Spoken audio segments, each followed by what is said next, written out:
The way Whitney Leavitt's success and ambition triggers women is fascinating to me because Nick Viall and Natalie's like 26 and she's a very young mother. Nick Viall is 44.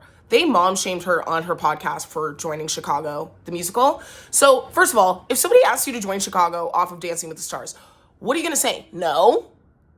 That's a life-changing opportunity. It's also the Ariana Madix pipeline. Ariana still follows me on TikTok, by the way. But for Nick Viall and Natalie, basically what they said was, you know, she has 3 kids at home who I'm sure require just as much of her attention. And they're talking about how, you know, she's from Utah. I think they were trying to insinuate, like, shouldn't she have more of a Mormon family value? And to me, it came off as super projection from Natalie. Like, Nick Viall obviously is going to be Nick Viall. I've always kind of had weird feelings about him. I don't know a lot about Natalie other than she's a very young woman who has committed to this middle-aged man and, like, has just completely attached herself to his image. Like, she's very inseparable from that because, well, I don't know, she's a wife and mother. I think she's a wife. But, like, her main thing is just echoing him. You know what I mean? It's like, and that's just what they are, and that is what it is. But I think it's so weird for a young mom to shame, like, a 32-year-old mother of 3 for her career ambitions. You know what I'm saying? Because, like, I think if you're a young mom and you're seeing, you've maybe committed to a certain amount of sacrifice in your life, right? Because she didn't even let herself get to 30 being free. Which is, like, you know, to each their own. But I think part of what she's reckoned with, Natalie I'm talking about, is the fact that her life isn't going to look as free as maybe now she's seeing Whitney do. And she's like, well, I've sort of given up on being in Chicago. Not to say she wanted to be in Chicago, but whatever her big pie in the sky dream is, she may have sort of given up on that in sacrifice of Nick and her family, like mentally in her head.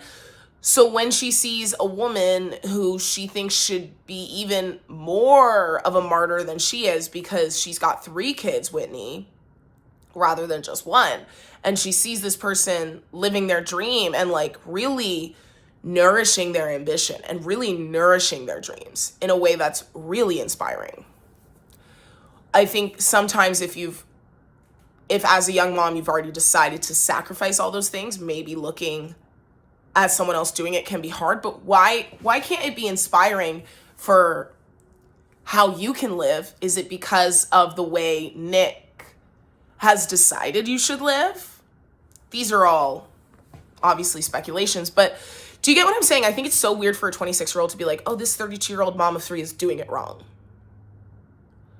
Like, what do you mean? And I also just think the response to Whitney in general has been so shocking to me. Like, the fact that people are upset that she was on Secret Lives of Mormon Wives saying, like, I'm here to be on Dancing with the Stars, as if everybody on that show isn't there for, like, some ulterior motive. Like, you don't work for no reason. It's work.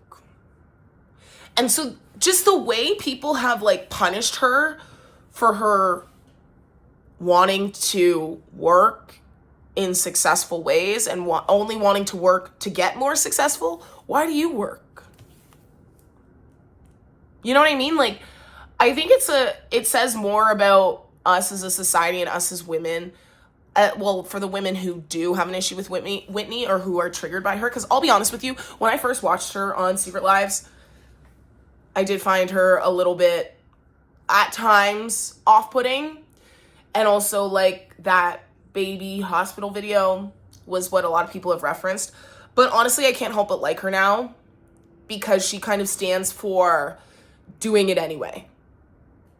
You know what I mean? Like, being, not just having all this hate towards you and having this, like, traditional family structure kind of foundation, and then doing it anyway, doing Chicago anyway, doing Dancing with the Stars anyway, and killing it.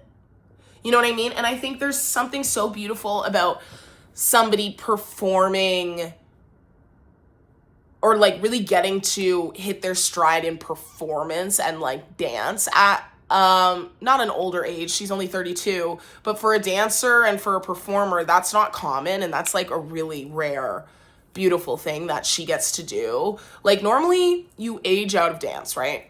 And, like, you could say it's getting better in a way, but like still the ideal, like, I mean, you also just, your body ages and things like this, but for like casting directors and things like that, they're not always very age friendly. You know what I mean? Chicago particularly though is, when I saw Chicago, there was an older actress playing,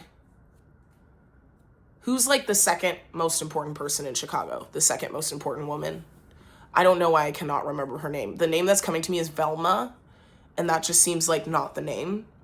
Not Roxy, but, you know, the one who's talking about the show and the splits with her sister, that lady, whoever she is. She was played by an older actress, and I know Chicago does do like more age-friendly casting, but obviously this is not relevant for Whitney, but I'm just saying, like, Chicago's one of those shows that does encourage like older performers, which I think is amazing, not just for representation, but for life. Like, I think I just want to keep seeing women age in media and in public and in shows. Like, I think it's so good for us. I think we've been so used to only seeing young looking women in desirable roles for a very long time. So I think it's very good for us to see regular people age, and like, you know, moms who did not have this on their career path suddenly go and kill it.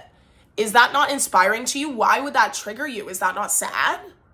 Like, to me, just people who are triggered by Whitney Leavitt are like just the most sad individuals who've like let their dreams go to die in the back of their head.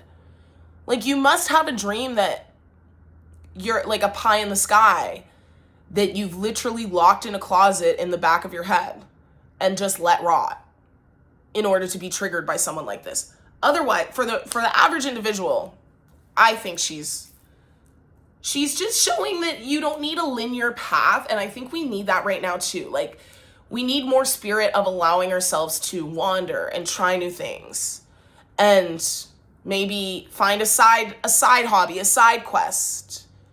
Like Snoop Dogg. Doesn't he have a bunch of side quests? I don't know. But I just think I have to ride for Whitney. As like a dislikable woman at first, and then somebody that someone called too ambitious and just too much. Like, I have to ride for all women like that, because that's like very much in my species. So I don't know. I want you guys to let me know what you think about not just Nick Viall and Natalie, because I have so many issues with a lot of things that Nick Viall says, but I've never had an issue with anything Natalie said. But also because she's not the most outspoken of the two of them, obviously, but I just think it was like really, I found it a little shocking for them to mom shame her like that. Mom shaming is such a crazy thing. Like, if I was Whitney Leavitt, a 32-year-old, like, about to be superstar with 3 kids, and a 26-year-old new mom was talking about my motherhood, I'd be like, sorry, who are you? Who are you exactly?